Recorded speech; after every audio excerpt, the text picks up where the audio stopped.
Today, we are starting a very important journey that changed the direction of world history, the acceptance of Islam by the Turks. This change was not as easy as it may seem. The Turks already believed in one God and were not strangers to the religions of Ibrahim. Some sources even say that Dhul Qarnayn, mentioned in the Qur'an, was actually the famous Turkish leader Oguz Kagan.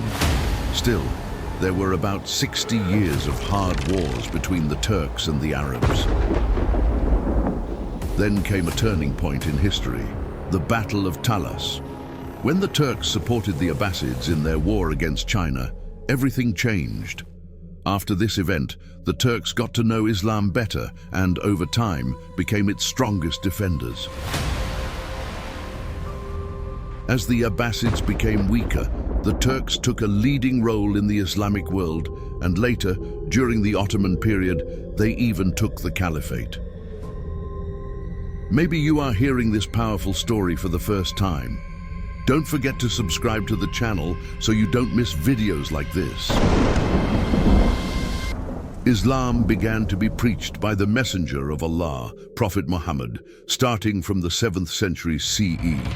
In 622, when the Prophet arrived in Medina, the foundations of the Islamic State were laid. During his lifetime, Islam spread to almost the entire Arabian Peninsula. After the Prophet passed away, Abu Bakr became the political leader of the state. He first suppressed the rebellions of Arab tribes who left Islam. Then, through preaching and conquests, he began spreading the religion beyond Arabia. Under Umar's rule, the spread of Islam and the Islamic State gained even more speed. By Allah's will, the famous battles of Qadisiyah and Nihawand were won during his time. These victories ended the centuries-old Sassanid Empire. This opened new paths for the Islamic State. Now Iran and Khorasan became the next goals. The first contact between the Turks and Muslim Arabs began after the Battle of Nihawand in 642 CE during the rule of Umar. At that time, Arab conquests started moving toward Turkestan. Even during the civil war between Muawiyah and Ali, governors under Ali continued campaigns into Turkish lands. But after Ali, the internal conflict led to the rise of the Umayyad dynasty. With their rule, the structure of the Islamic State changed completely. The goal of spreading Islam became less important. Instead, the focus shifted to full political control and setting up systems for economic gain. The Umayyad state became one of the strongest powers of its time. But at the same time, it had to deal with rebellions and opposition across the land. Their harsh response to revolts and internal critics, including the Khawarij, made the state very authoritarian and strict. During this period, Muawiyah gave Abdullah bin Amir, the former governor of Basra, the task of reclaiming lost lands. Abdullah successfully recaptured areas in Iran and Khorasan. However, Muawiyah removed him from his post, claiming he was too soft against rebels. In 674, Nali Ubaidullah, known for his harsh rule, was made governor of Khorasan. He became the first Arab commander to cross the Ceyhun, Oxus River, and enter Turkish lands. At that time, Turks and other Asian peoples lived in the region of Mawara-Unar. They believed in different religions, mainly the sky god, Göktürks. Also, many noble Sassanid families fleeing from Arab armies had migrated to this region. In the same year, Ubaidullah crossed the river and captured Beykent and several other Turkish cities. He then launched a quick raid on Bukhara. He was the first to lead an army deep into Turkish land, and he is also known as one of those responsible for the killing of Hussein in Karbala. In 677, Turkish princes who refused to submit rose up in rebellion. The new Umayyad governor Sa'id attacked and recaptured Bukhara. In the early 600s and 80s, the Umayyads were dealing with internal problems. During this time, local Turkish rulers tried to unite and take back their lands, but they were not successful. The local Turkish rulers tried to fight back by capturing Tirmidh, but they couldn't go further. During this period, the cities were constantly changing hands. The Umayyads could not fully advance, and the Turkish leaders could not push them out completely. This deadlock caused the Umayyads to change governors frequently. Caliph Abdul Malik tried to solve internal problems and start a new campaign, but he did not get the results he wanted. Between the years 706 and 715, the Umayyads launched major attacks in Turkish regions and started brutal wars against non-Muslim Turks. They killed many and looted cities. For example, in 706, when they captured Beykent, the commander ordered all Turkish warriors to be killed and the city to be plundered. This caused great shock in the region. Similarly, in 712, when they reached Talakan, everyone who fought against them was killed. The roads for 4 farsakhs, about 20 kilometers, were lined with people hanged on both sides. Despite the bloodshed, neither side could gain full control. Mawaraonar had turned into a war zone. There was nothing but battle in the minds of the people. The siege of Samarkand began. It was a fierce and exhausting struggle. Support forces from Fargana and Sogd tried to push the Arab army away from the city walls, but failed. The battlefield looked like a living hell.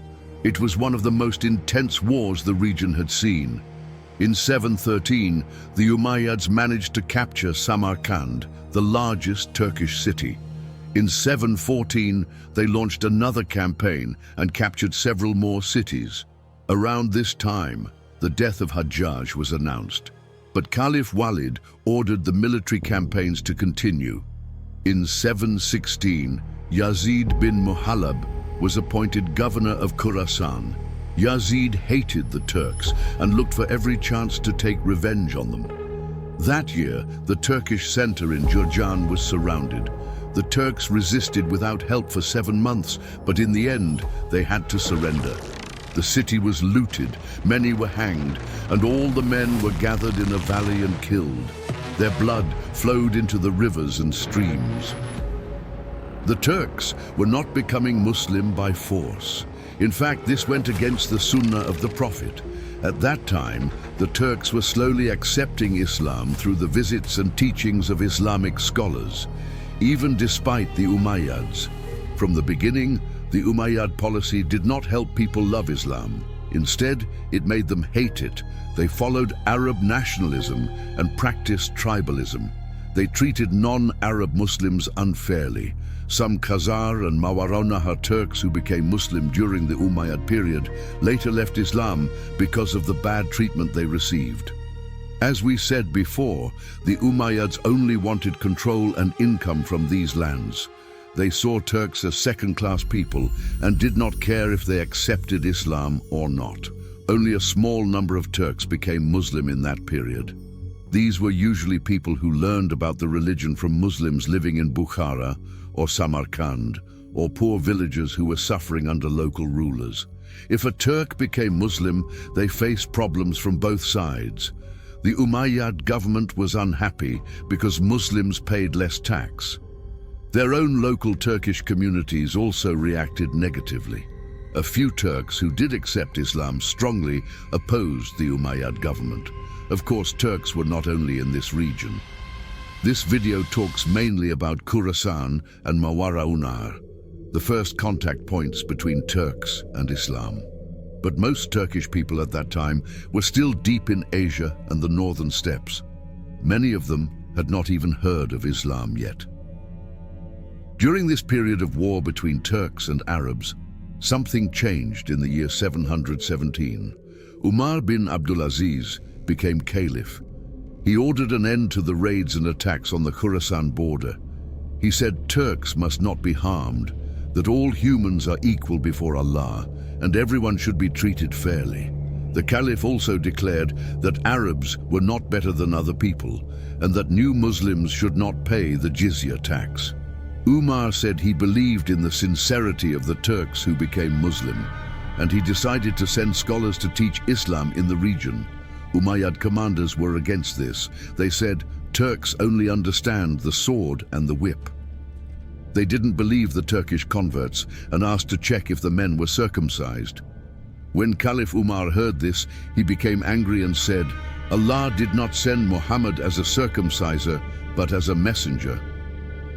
Umar bin al-Aziz was very different from other Umayyad rulers, but his time as caliph was short. After his death, things went back to the old ways. New players entered the scene. The year 717 brought more changes. This year, the Türgesh joined the war between the Arabs and the Turks. The Türgesh lived near the Ceyhun-Jaxartes River. In the 690s, after the western Göktürks became weak and isolated, Turkish tribes came together again under the Türgesh Union. By the end of the century, they had spread from Turfan to the Ceyhun River. Meanwhile, in the north, the eastern Göktürks rebelled against the Tang dynasty in China and established the second Göktürk Khaganate. With Kapgan Kagan, the Göktürks entered a strong period and moved west. As a result, the Türgesh made an alliance with China. In the wars between the Göktürks and the Türgesh, the great Turkish vizier Tonyukuk defeated the Türgesh at the Battle of Bolchu in 698 and set the western border. When the Turkish Khagan didn't want to join the Göktürk rule and made another alliance with China, the Göktürks launched another campaign.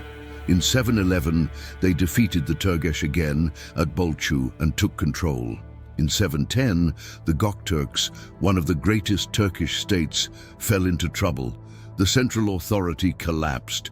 China became stronger and the Turgesh declared independence, joining forces with other Turkish tribes.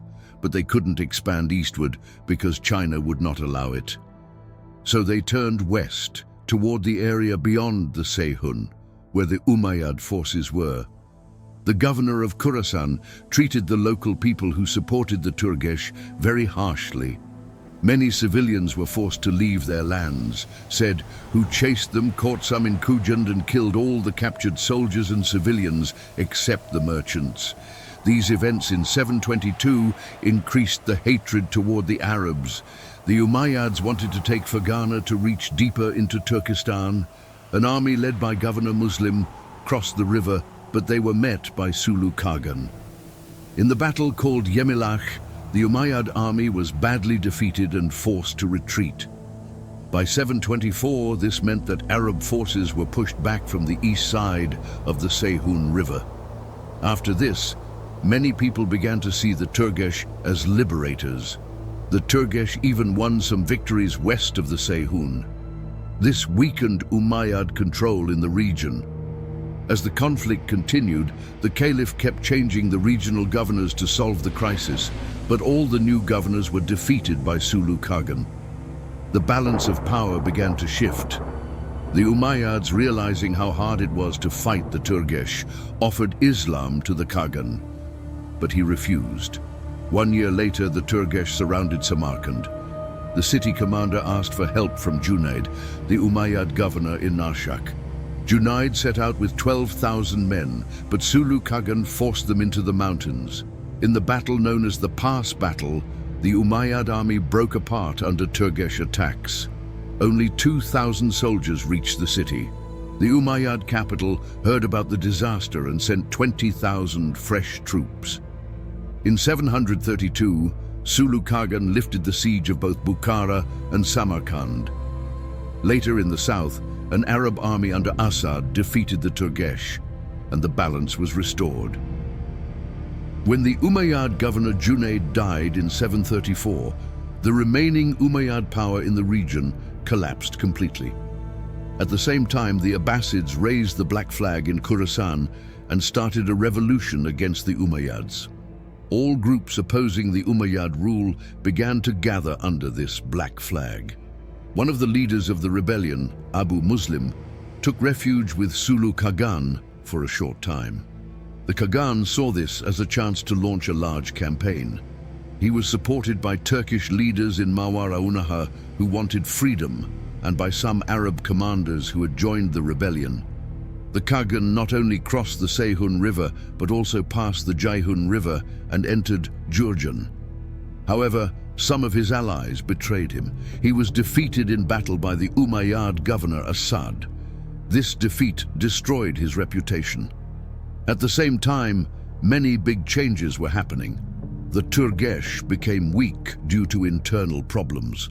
The second Göktürk Khaganate collapsed, China started to gain power again, and the Abbasids overthrew the Umayyads through revolution. These events completely changed the political game in the region. When the Abbasids took control in 750, their attitude toward the Turks was very different from the Umayyads. They ended the unfair policies of the Umayyads and treated the non-Arab groups who supported them with respect. Leaders who used to say, "Turks only understand the sword and whip," were gone. Now the caliphs would say, "There is no one braver than a Turk," and some caliphs even had Turkish mothers. The Abbasid caliphs began to include Turks in their armies, made them royal guards, and gave them high ranks and positions. In this new environment, Islam started to spread among Turks for the first time in a real way, but it was still limited because the pain from past events was not forgotten easily. When the Turgesh weakened due to Chinese interference, the rulers of Fergana, Bukhara, Samarkand, and Turkestan had no choice but to seek help, even from the Umayyads. At this time, the Tang dynasty of China was at its peak. They took advantage of the fall of the Göktürks, brought many Turkish tribes under their control, broke up the Turgesh, and defeated the Tibetan Empire. Wishing to add more victories, the Chinese aimed to expand both their rule and Buddhism. They started putting pressure on the Turks. By 751, the Tang dynasty had taken control over many Turkish groups living near the Seyhun River. But when a Chinese commander treated the people of Tashkent harshly, other Turkish tribes in the region began to resist.